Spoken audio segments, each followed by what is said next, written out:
The Key of the Garden. 2 days after this, when Mary opened her eyes, she sat upright in bed immediately and called to Martha. "Look at the moor! Look at the moor!" The rainstorm had ended, and the gray mist and clouds had been swept away in the night by the rainstorm had ended, and the gray mist and clouds had been swept away in the night by the wind. The wind itself had ceased, and a brilliant, deep blue sky arched high over the moorland. Never, never had Mary dreamed of a sky so blue. In India, skies were hot and blazing. This was of a cool blue which almost seemed to sparkle like the waters of some lovely bottomless lake. And here and there, high, high in the arched blueness, floated small clouds of snow-white fleece. The far-reaching world of the moor itself looked softly blue instead of gloomy purple-black or awful dreary gray. "Aye," said Martha with a cheerful grin. "The storm's over for a bit. It does look like this at the time of the year. It goes off in a night like it was pretending it had never been here and never meant it to come again. That's because the springtime's on its way. It's a long way off yet, but it's coming." "I thought perhaps it always rained or looked dark in England," Mary said. No," said Martha, sitting up on her heels among her black lead brushes. "Nowt the other sort. Nowt o' the sort. Nowt o' the sort." Sort. "What does that mean?" asked Mary seriously. In India, the natives spoke different dialects which only a few people understood, so she was not surprised when Martha used words she did not know. Martha laughed as she had done the first morning. "There now," she said, "I've talked broad Yorkshire again like Mrs. Medlock said I mustn't. Nowt o' the sort means nothing of the sort. Slowly and carefully. There now," she says, "I've talked broad Yorkshire again like Mrs. Medlock and said I mustn't. Nowt o' the sort means nothing o' the sort, slowly and carefully. But it takes so long to say it. Yorkshire's the sunniest place on earth when it's sunny. I told you that I'd like the moor after a bit. Just so you wait till you see the good-colored gorse blossoms and the blossoms on the broom and the heather flowering, all purple bells, and hundreds of butterflies fluttering and bees humming and skylarks soaring up and singing. You'll want to get out on it at sunrise and live out and on it all day like Dickens does." "Could I ever get there?" asked Mary wistfully, looking through her window at the far-off blue. It was so new and big and wonderful, such a heavenly color. Oh. "I don't know," answered Martha. "That's never used the legs since they was born, it seems to me. That couldn't walk 5 mile. It's 5 mile to our cottage. I should like to see your cottage." Martha stared at her a moment curiously before she took up her polished brush and began to rub the grate again. She was thinking that the small plain face did not look quite as sour at this moment as it had done the first morning she saw it. She looked just a trifle like little Susan Ann's when she wanted something very much. "I'll ask my mother about it," she said. "She's one of them nearly always sees a way to do things. It's my day out today, and I'm going home. And I'm glad. Mrs. Medlock thinks a lot of Mother. Perhaps she could talk to her." "I like your mother," said Mary. "I shouldn't think the did," agreed Martha, polishing away. "I've never seen her," said Mary. "No, there hasn't," replied Martha. She sat up on her heels again and rubbed the end of her nose with the back of her hand as if puzzled for a moment, but she ended quite positively. "Well, she's that sensible and hard-working and good-natured and clean that no one could help liking her, whether they'd seen her or not. When I'm going home to her on my day out, I just jump for joy when I'm crossing the moor." "I like Dickon," added Mary, "and I've never seen him." "Well," said Martha stoutly, "I've told you that the very birds like him, and the rabbits and wild sheep and ponies and the foxes themselves. I wonder," staring at her reflectively, "what Dickon would think of thee." "He wouldn't like me," said Mary in her stiff, cold little way. "No one does." Martha looked reflective again. "How does thou like thyself?" she inquired, really quite as if she were curious to know. Mary hesitated a moment and thought it over. "Not at all, really," she answered. "But I never thought of that before." Martha grinned a little as if some homely recollection. Mother said that to me once, she said. She was at her wash tub, and I was in bad temper and talking ill of folk, and then she turns around on me and says, "That young vixen, there the stand saying the sounds like this, and one of the doesn't like that one. How does the like thyself?" It made me laugh, and it brought me to my senses in a minute. She went away in high spirits as soon as she had given Mary her breakfast. She was going to walk 5 miles across the moor to the cottage. She was going to help her mother with washing and do the week's baking and enjoy herself thoroughly. Really, like her day off she spends working? I guess that is the plight of the poor in 1911. Mary felt lonelier than ever when she knew she was no longer in the house.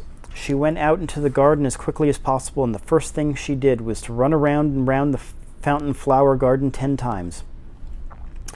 She counted the times carefully. When she had finished, she felt in better spirits. The sunshine made the whole place look different. The high, deep blue sky arched over Misselthwaite as well as over the moor, and she kept lifting her face and looking up into it, trying to imagine what it would be like to lie down on one of the little snow-white clouds and float about. She went into the first kitchen garden and found Ben Weatherstaff working there with 2 other gardeners. The change in the weather seemed to have done him good. He spoke to her of his own accord. "Springtime's coming," he said. Can't the smell it?" Mary sniffed and thought she could. "I smell something nice and fresh and damp," she said. "That's the good rich earth," he answered, digging away. "It's in a good humor, making ready to grow things. It's glad when planting times come. It's dull in the winter when it's got nothing to do. In the flower garden out there, the things will be stirring down below in the dark. The sun's warming them. You'll see bits of green spikes sticking out in the black earth after a bit." "What will they be?" asked Mary. "Crocuses and snowdrops and daffodillies. Hasn't ever seen them?" "No, everything is hot and wet and green after the rains in India," said Mary. "And I think things grow up in a night." "These won't grow up in a night," said Weatherstaff. "They'll have to wait for 'em. They'll poke up a bit higher here and push out a spike more there and uncurl a leaf this day and another that. You watch 'em." "I'm going to," answered Mary. Very soon she heard the soft rustling flight of wings again, and she knew at once that the robin had come again. He was very pert and lively and hopped about so close to her feet and put his head on one side and looked at her slyly that she asked Ben Weatherstaff a question. "Do you think he remembers me?" she said. "Remembers thee?" said Weatherstaff indignantly. "He knows every cabbage stump in the garden, let alone the people. He's never seen a little wench here before, and he's bent on finding out all about thee. That's not the need try hiding anything from him." "Are things stirring down below in the dark in the garden where he lives?" Mary inquired. "What garden?" grunted Weatherstaff, becoming surly again. "The one where the old rose trees are." She could not help asking because she wanted so much to know.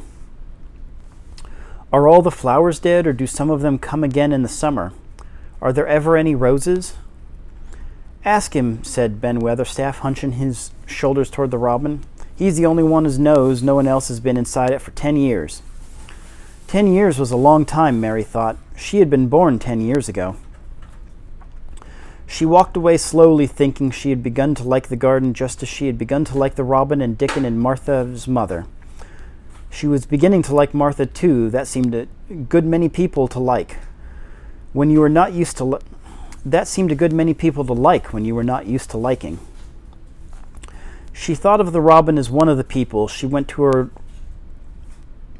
her walk outside the long ivy-covered wall over which she could see the treetops, and the second time she walked up and down, the most interesting and exciting thing happened to her.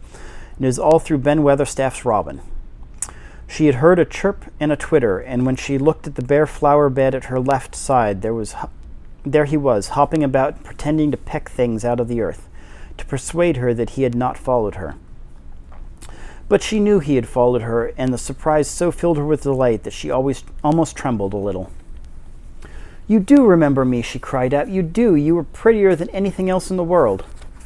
She chirped and talked and coaxed, and he hopped and flirted his tail and twittered. It was as if he were talking.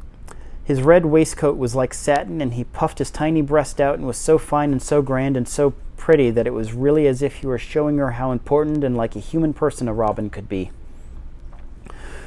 Mistress Mary forgot that she had ever been contrary in her life, and when he allowed her to draw closer and closer to him, and bend down and talk and try to make something like robin sounds. Oh, to think that he should actually let her come as near to him as that. He knew nothing in the world would rather make her put out her hand and he knew nothing in the world would make her put out her hand toward him or startle him in the least tiniest way. He knew it because he was a real person, only nicer than any other person in the world. She was so happy that she scarcely dared to breathe. The flower bed was not quite bare. It was bare of flowers because the perennial plants had been cut down for their winter rest. But there were tall shrubs and low ones which grew together at the back of the bed, and as the robin hopped about under them, she saw him hop over a small pile of freshly turned up earth. He stopped on it to look for a worm. The earth had been turned up because a dog had been trying to dig up a mole, and he had scratched quite a deep hole. Mary looked at it, not really knowing why the hole was there, and she looked as she saw something like a ring of rusty iron or brass. When the robin flew up into a tree nearby, she put out her hand and picked up the ring. Let's try that whole paragraph again. Mary looked at it, not really knowing why the hole was there, and as she looked, she saw something like a ring of rusty iron or brass. And when the robin flew up into a tree nearby, she put out her hand and picked up the ring. It was more than a ring, however. It was an old key, which looked as if it had been buried a long time. Mistress Mary stood up and looked at it with an almost frightened face as it hung from her finger. "Perhaps it has been buried for 10 years, she said in a whisper. "Perhaps it's the key to the secret garden." Dun, dun, dun!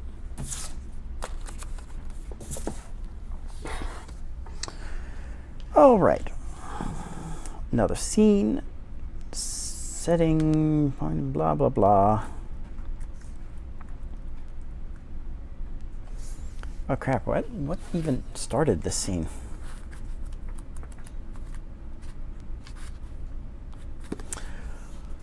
Okay, instead of getting any reaction to the events of last scene, we kind of just start on a whole new track. I guess this sort of is a reaction scene because it starts with her reacting to the weather changes, but not to the things that happened last scene. Bold choice, Frances Burnett. Bold choice. So Mary reacts to weather.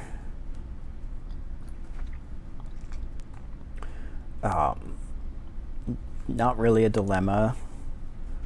Again, everything about this is just like the normal words for describing scenes feel way too extreme and harsh for such a soft and slow book. But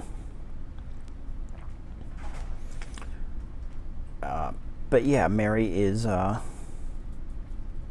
confronted basically with a change of perspective that she is now coping with, and about her new home, and people like the weather staff come in and are different.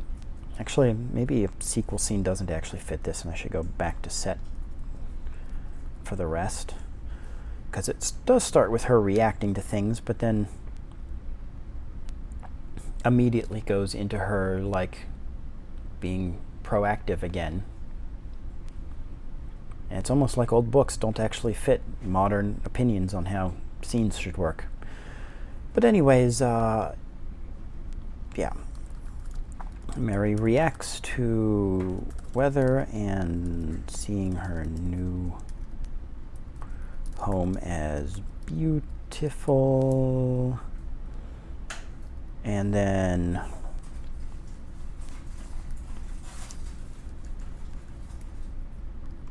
a midpoint as she starts to get along with people, which is, I guess, like a dilemma. And then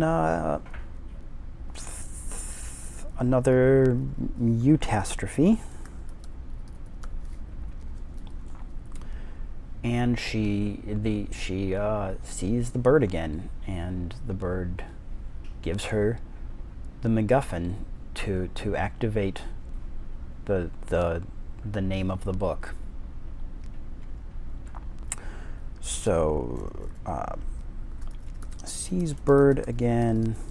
Bird gives her MacGuffin to activate the name of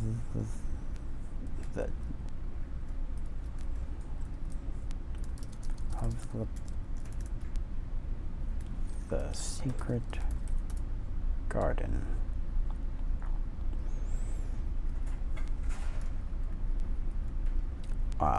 Things that happen and symbols. Well, she actually gets the key to the garden, so we're finally actually getting progress on the plot, which is refreshing. Then what else? And of course, lots of nature. We're just getting our tons of nature. It's moving everything along because nature is the great healer. To the point that there was like a whole Rube Goldberg of how the key got dug up involving multiple animals. So I guess that seems forced, but I also felt like she had to have some reason why the key was suddenly dug up. So there we go. See you next time.